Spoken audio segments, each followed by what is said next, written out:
Bonsoir Samuel, je suis ravie de vous revoir encore depuis nos expositions. Vous avez une exposition solo parce qu'il fallait absolument la faire, parce que bon, vous êtes très très prometteur. Merci Marie-Hélène. Et du reste, lors de cette exposition, il y a un monsieur qui est passé devant la galerie et il n'était pas invité, rien du tout. Il a eu le coup de foudre, il est rentré et il a dit « je veux cette sculpture ». Voilà, bon, ben, très bien. Bon, voilà, et même, voilà, il a même versé un petit acompte parce qu'il avait peur que je dis non, non, mais ça va, voilà. Donc, et un autre aussi qui habite le quartier, et il m'a dit je passe souvent devant cette galerie et il y a tout le temps des artistes qui exposent, mais jamais je me suis entrée d'abord parce que ça ne m'intéressait pas. Et là, il est entré, il a discuté avec nous. Le reste, oui, effectivement, ça lui a tapé l'œil. Une commande sur l'île de Pâques, sur les mois de l'île de Pâques. Enfin, oui, remarquez, ça ressemble un petit peu, oui, mais enfin bon, vraiment, enfin, ça n'est pas moi uniquement. Hein, vous avez capté, hein, voilà. Vous êtes, bon, ben, vous êtes un artiste, sculpteur, peintre, mais vous êtes un artiste avec un grand A. Et j'ai très confiance en vous, je sais que vous êtes promu à un avenir très très très important et très beau. Alors, je vous laisse parler de votre... Merci pour cette introduction Marie-Andrea. Bonsoir à tous.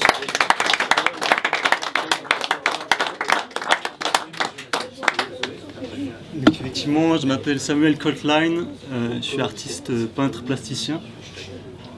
J'aurais posé une question. Combien d'entre vous étaient peut-être présents à la dernière présentation? L'avant-dernière.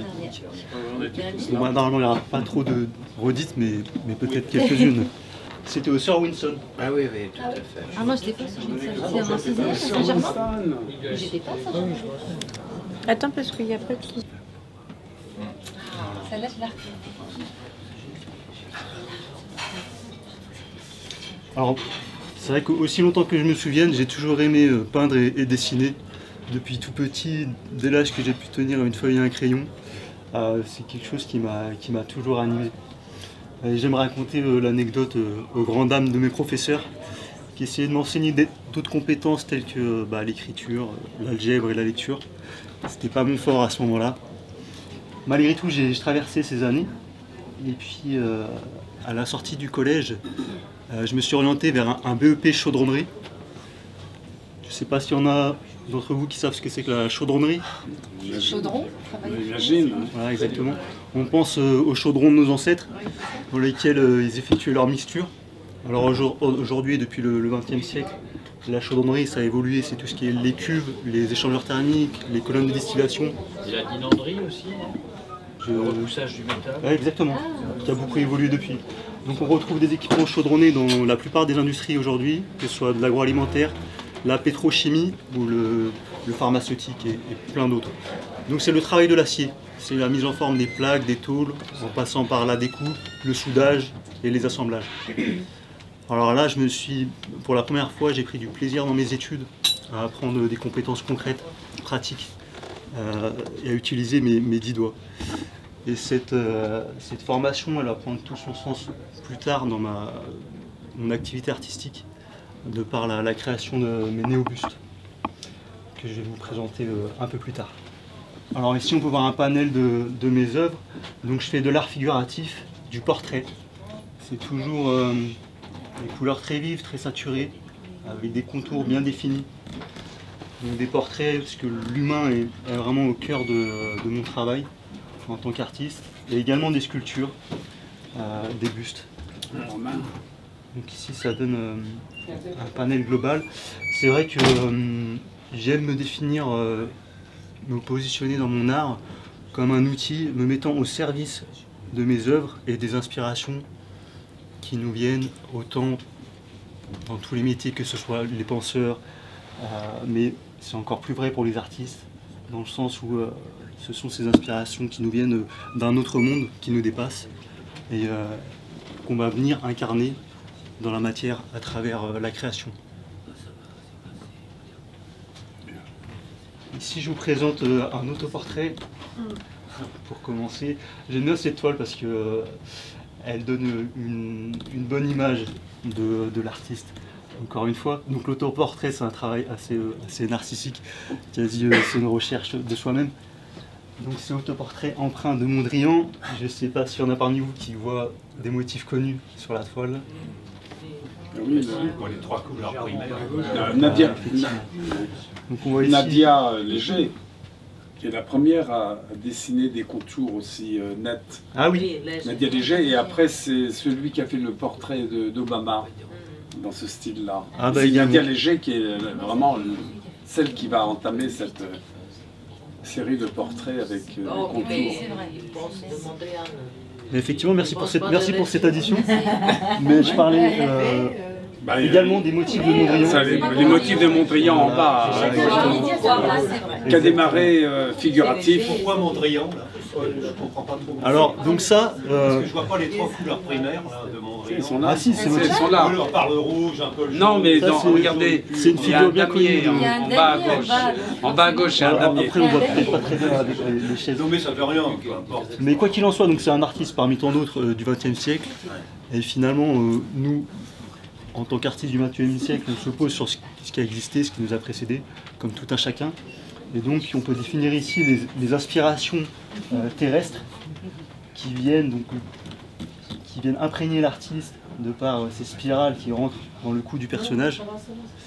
Et d'autre part, des inspirations divines de par la forme de la pyramide au-dessus de la tête du personnage. Et donc finalement, c'est ce mélange d'un ensemble de choses, de ce qui nous entoure, mais aussi des inspirations qui viennent d'ailleurs, on ne sait où d'ailleurs. Voilà pour ce portrait. Ici donc c'est plus globalement le premier aspect de mon travail qui est une création assez spontanée, c'est-à-dire où je vais venir dessiner rapidement sur la toile des personnages plutôt inspirés du street art. C'est une création très spontanée, toujours avec des couleurs très saturées. Et je vais me concentrer sur le personnage du milieu. Il s'appelle The Mad Cook. Donc The Mad Cook en anglais qui signifie le cuisinier fou.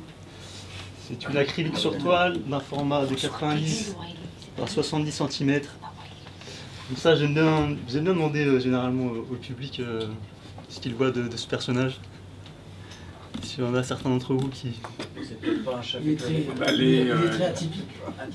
Ouais, atypique. non. De la folie. Ouais, la folie, ouais. On dirait les, comment cette série américaine, les... Les Connu. Happy Tree Friends. non, les... South Park. non, il t'a connu. Simpson. Simpson. Mais juste, il m'écoute pas, c'est pas possible. Ah, effectivement. Il veut pas écouter une femme, il a un problème avec les femmes. Serait-ce le cuisinier fou on élaborer une nouvelle recette ou le C'est pâtissier pas Omar. en train de créer des pâtisseries carnivores. On peut avoir une lecture dans ce sens-là, ou encore Dexter, comme faisait appel un peu plus tôt dans la soirée. Il y a aussi le symbole du fameux torchon bien connu, Oui, des bouchons lyonnais. je faisais justement la réflexion.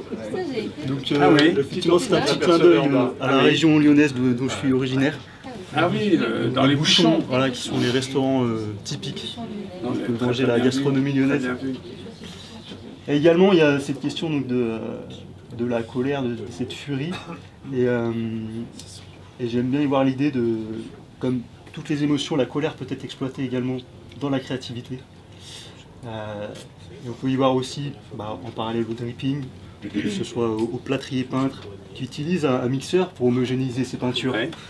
Donc finalement, en positionnement en tant qu'artiste, on peut y trouver aussi une expression, une transmutation de la colère dans la créativité même. Il va réussir sa recette. Et bien sûr, libre à chacun d'interpréter les œuvres. C'est un Dexter. Alors qu'est-ce qu'elle est l'œuvre belle. suivante Love Boat. s'intitule Goodbye Land, une acrylique sur toile également. Génial. Très joli. Alors ici, j'ai décidé de vous lire un passage. Quel est le format, s'il vous plaît? Ah, pardon. Ah oui, on voit pas. 92 par 73. Très très bien. Jean-Paul Gaultier. Ah, c'est sur Frappé, Comment ça s'appelle Je l'ai pas dit trop fort. Alors cette œuvre, c'est le portrait d'une femme avec qui j'ai partagé une partie de ma vie. J'étais fou de sa beauté, de ce visage si finement dessiné, mais aveugle sur bien d'autres aspects. Lorsque j'ai peint ce portrait à partir d'une photo, elle portait effectivement un béret de marin, tel que représenté sur la toile. C'est ainsi que j'avais intitulé cette toile « Goodbye Lands », comme le marin qui quitte le port. Aujourd'hui, je trouve ce titre très ironique. Oui, car cette femme ne fait plus partie de ma vie. Et avec le recul, je trouve fascinant d'observer cette toile et de constater que tout était là. Cette fenêtre ouverte en arrière-plan, cette fenêtre fuyante qui résonne parfaitement avec le déroulement des événements. Ce fond noir obscur, les influences et l'atmosphère qui règnent à travers ce fond est aussi un élément significatif de ce qui peut animer un tel personnage, caché derrière une beauté de façade, oui, mais également ce regard intrigant qui cache certaines choses, au-delà d'une certaine neutralité, une part de maîtrise, une part d'ombre peut-être. Alors faut-il se méfier de la beauté, de ce qui est trop beau? J'en ai fait personnellement les frais des années plus tard, j'en ai tiré des leçons. Parfois nous avons besoin de vivre plusieurs fois les mêmes expériences avant d'assimiler les leçons, n'est-ce pas? Parfois on tombe, on se retrouve dans la même situation, à tomber à nouveau jusqu'à les dépasser enfin.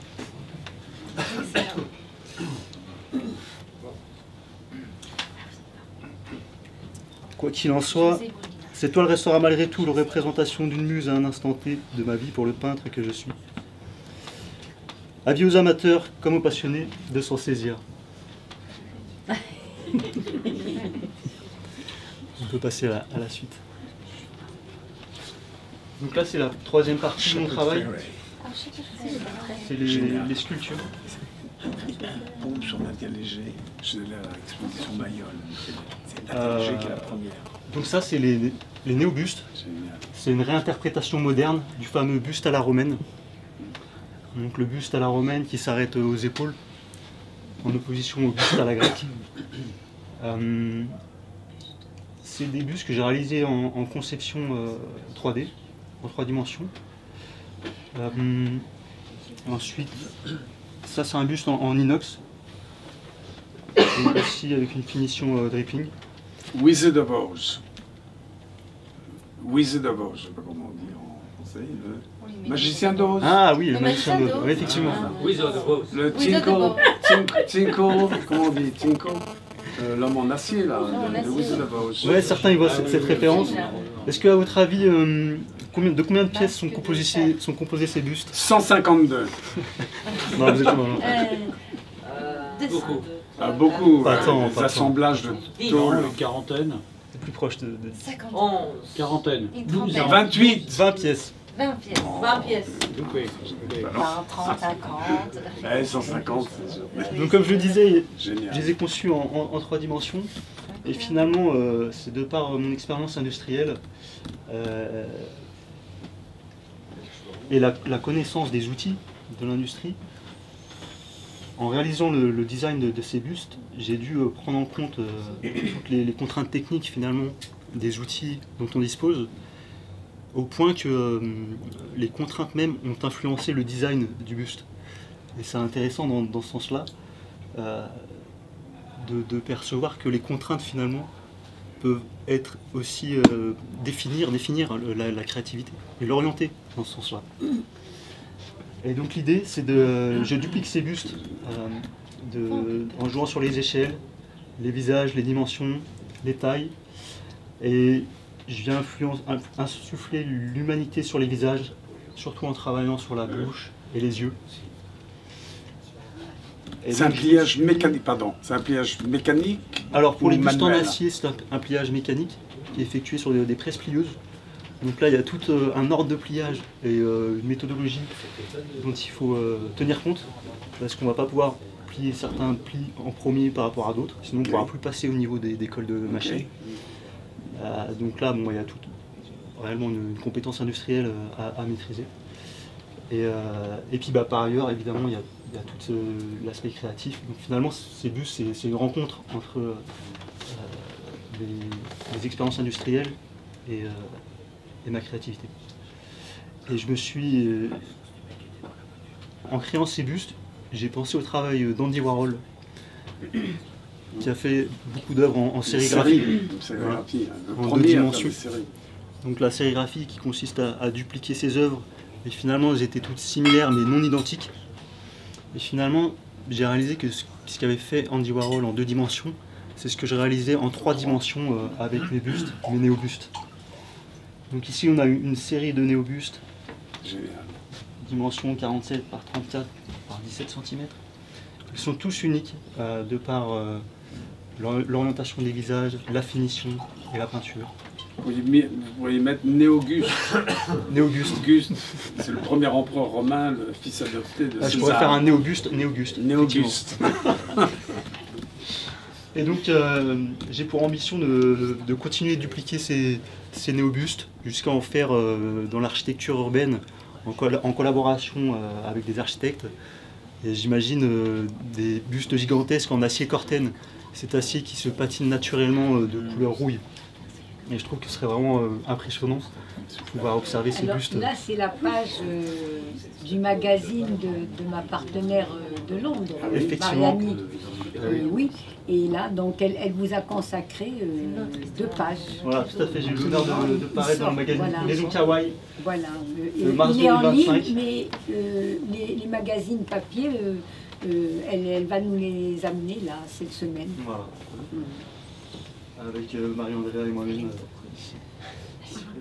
Et puis un autre autoportrait d'ailleurs. Oui, super. Très bon. Voilà, on arrive à la fin de cette présentation. Génial. Quelques photos d'œuvres que j'ai amenées avec moi.